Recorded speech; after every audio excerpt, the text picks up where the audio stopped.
So this is Hateline, FB Hateline, I guess I'm calling this, and we're going to go over a few subjects today. This is a way to talk about the current news in fingerboarding. First thing I'm going to talk about is Savannah Simpson, as we know, is sitting duck. I think everybody knows she does duck decks, and she had a new drop recently, and this is what it is. Okay, I wish the pause button wouldn't be over that, but we finally have it. You can now buy Furry graphics for fingerboarding. I think this makes sense for, duck decks. Like, if there's anybody who's gonna make a Furry graphic, it's definitely Savannah. And I actually kind of like it. It's definitely not for everyone. I don't actually see any negative comments or anything, but I can imagine a few people wouldn't be into this. I think it's pretty funny. I think some graphics are definitely better than others in this series. I think this one, it's kind of webcore, ironic, deviant art style. I don't personally like it that much, but I think it's funny. Okay, so let's actually go to the website and we can see all of them. And I'm going to talk about a couple things. I'm first going to talk about the graphics, but also the idea that all of the boards on her website are plastic now. Like I said, I think this one works. I think it's funny. But I think out of these 5, oh my god, I think this one, and this one don't work as well as this one. I think compositionally, that one's the best. The silhouette stands out and it's easy to read. Man. So who's gonna be buying this? I think either I think the 5 girls we have in the community will buy this. No, there's more than that, but I think the other group of people that will buy it are the gooners of the community. That's probably a bigger audience, but I might get this. So the other thing I want to talk about is how all the decks are plastic. All of these are plastic. She calls it, polycarbonate, designed to never lose its pop. It's plastic. I think it is pretty gimmicky, polycarbonate, indestructible. The question is, why buy this over tech deck? Because tech decks are also plastic. Is this plastic, the polycarbonate, better than a tech deck plastic? I don't know. You can get a tech deck complete for $5, maybe even less than that, and these are $25. You're getting just the deck, you're getting grip, I guess.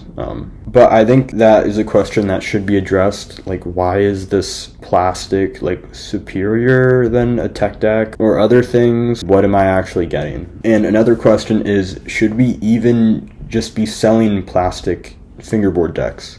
I've seen it become a little more popular recently. Didn't Flatface have some plastic decks? So it's a thing that people are interested in experimenting with, but I don't see the appeal of it. The appeal is purely novelty, right? Because why do people make wood decks? They feel better, you can feel the pop, they have a certain weight to it, and there's certain level of craftsmanship that you're buying into and supporting. With all of the plastic decks, these are made to order. She sends some message to whatever factory and they just produce 100 of these. I mean, it's pretty obvious. It's they have 26 millimeter to 34 millimeter.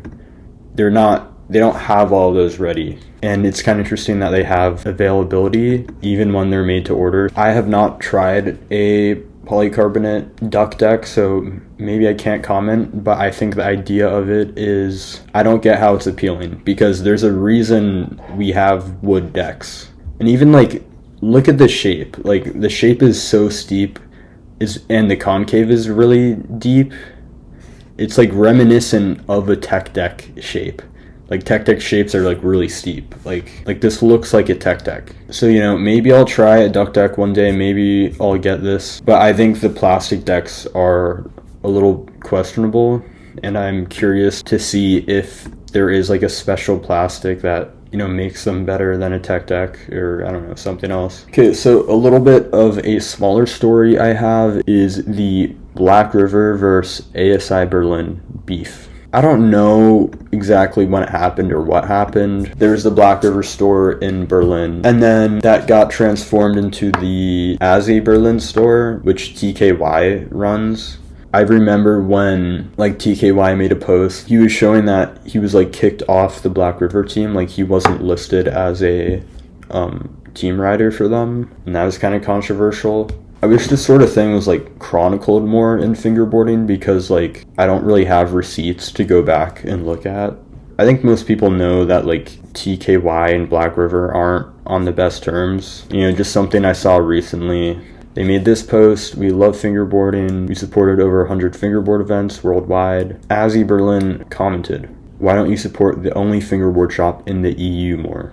And Blackriver responded. They said, "We are sponsoring every single event you reach out for, like next week's Finger Masters." TKY responded, "That's nice, but the shop needs support to survive, because without the shop, no more events though." That's pretty casual. A little bit broken English towards the end there, but I just think it's interesting that TKY was complaining about them not supporting the shop when apparently he already reached out and they supported, whatever event he requested. So, the question is TKY asking for too much? Or should they really be supporting the store more and supporting fingerboarding more?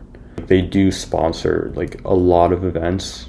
It'd be pretty sad to see ASI Berlin close. I don't think anybody wants that, but it's just kind of the responsibility you're taking on when you're running a fingerboard store. It's a store for a niche hobby, and it's very likely that they're gonna have to deal with closing at some point in the future. So I don't really want to give a strict opinion, because I don't know all the details that go on behind the scenes. I just know that TKY and Blackriver have ongoing beef, and it's interesting to see how they interact. And at the same time, I'm sure there's only so much support Blackriver can give out. They're sponsoring every event. What's the cost of them sponsoring a fingerboard store on top of that? They opened the Blackriver store in Chicago, so I'm sure they're dealing with that too. So I don't really want to pick a side, because I don't know all the details about this situation, but I think it's interesting enough to bring it up. I think this is my last story. FB Drama crashed out the other day. I think most people are familiar with FB Drama. It's a fingerboard meme page or whatever. FB meme pages in the past, they sometimes call out certain companies. FB Drama posted this on their story complaining about Leefai, which Leefai, they sell budget fingerboard products. They sell China products and stuff. This is what FB Drama had to say: "They are a leech to our community. Fuck Catfish and any other FB companies buying from Leefai." So, this made me aware that Catfish buy stuff for them, for their completes. I didn't know that. He goes on to say, "Leefai doesn't only make fake BRTs, also Kraken, Caramel, Yellowwood Dynamic, even Undead." And these are all kind of companies that have their own trucks, just complaining that Leefai is ripping off their designs. You all throw a fit when someone makes a bench that's too similar to someone else's. Why don't you care about Leefai? He also posted that Catfish DM'd him and said, "The choice is yours. I'm ready to die on the hill that a fingerboard shouldn't cost $150 for complete, and using Leefai is a transitional step towards that." So this brings another perspective that a fingerboard shouldn't cost as much as a professional setup does. This is a pretty common complaint, especially with new fingerboarders, because it's kind of an expensive hobby. I do think it's a little interesting that Catfish is saying this, because usually as you get more into fingerboarding, you understand why things are priced as they are. Even so, it's still expensive, so I guess that's what Vlad is saying. FB Drama said, "Tired of this $150 complete excuse. A tech deck is $4, a DK complete is $25 to $30. Consumerism will be the death of FB." So I guess the point that FB Drama is making is that, you can buy alternatives that are cheaper without buying from a company that rips off other people's designs. Do they actually rip off other people's designs? They're just calling it BRT 3.0, and they copied the exact design. Like, they even have the skull on the base plate. They turned the skull upside down, and they don't have like the Blackriver text. Dynamic copies too. Yeah, I think that's pretty scummy. Literally, they're just straight ripping off the design. Okay, this is a Yellowwood copy, I guess. Yeah, that's definitely interesting. I wasn't that aware of this. So, like, what is the morality of, like, copying designs off other people? I think it's something that shouldn't be happening. I think trucks are interesting in fingerboarding because for the longest time, it's just, like, BRTs and, like, tech deck longboard trucks. You know, there's Yellowwood too. Recently, there's a lot more trucks you can buy. Dynamic really came in and, like, changed a lot of things by making cheaper trucks than BRTs. I think a problem with some, like, you know, China company selling copies of the trucks we're familiar with is that the people who, like, designed these trucks originally, like, they're kind of taking on the risk of, like, making a good truck that works well. For someone to come in and, like, directly copy it is pretty shady. Like, this seems illegal. Like, you know, in the real world, with more popular products, you can't just do this type of thing. I think it's wrong. I mean, if you can't do it for, like, you know, say in skateboarding, something like this happened. I think I'm in agreement with FB Drama. This is a little shady. Are people not buying, like, P-Rep anymore? Like, I'm kind of surprised Catfish uses them for their completes if they're doing stuff like, you know, ripping off designs from, like, their friends.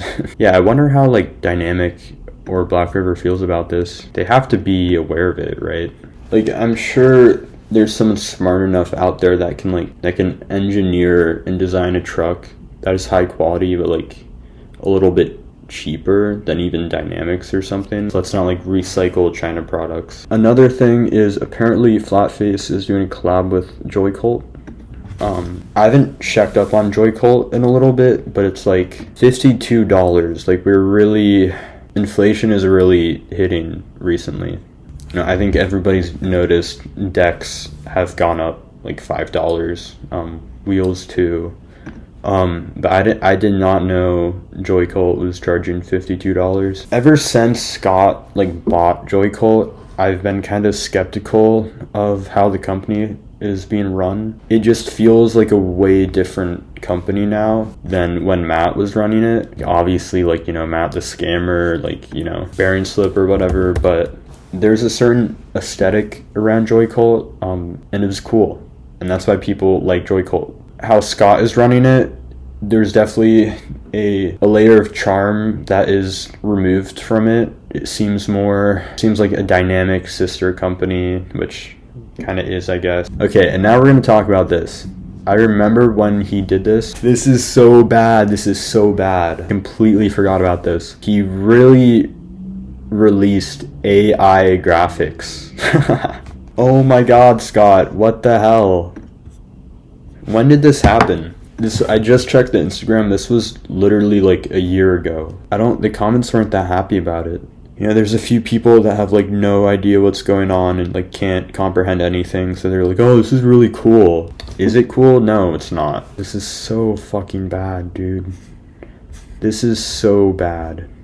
Total, like, AI slop. Nothing makes sense. The perspective is, like, messed up. Like, where is he looking? Like, and then this one, like, what? What does this mean? Literally a bastardization of what Joycult was. Would Matt do this? I don't think he would. Honestly, Scott should be ashamed of this. It's been a year. Like, I don't know why this is still on the site. I don't know. I think that just removes a lot of trust from the company. Like, is this AI? These graphics fucking suck, by the way. I think I'm gonna make a graphic video soon. Another thing I saw from FB Drama, like, he posted something that, like, apparently Matt is coming back. You know, I don't know how true that is, but we'll see. That's all I have for now. I kind of want to make a video, like, roasting these graphics, but yeah.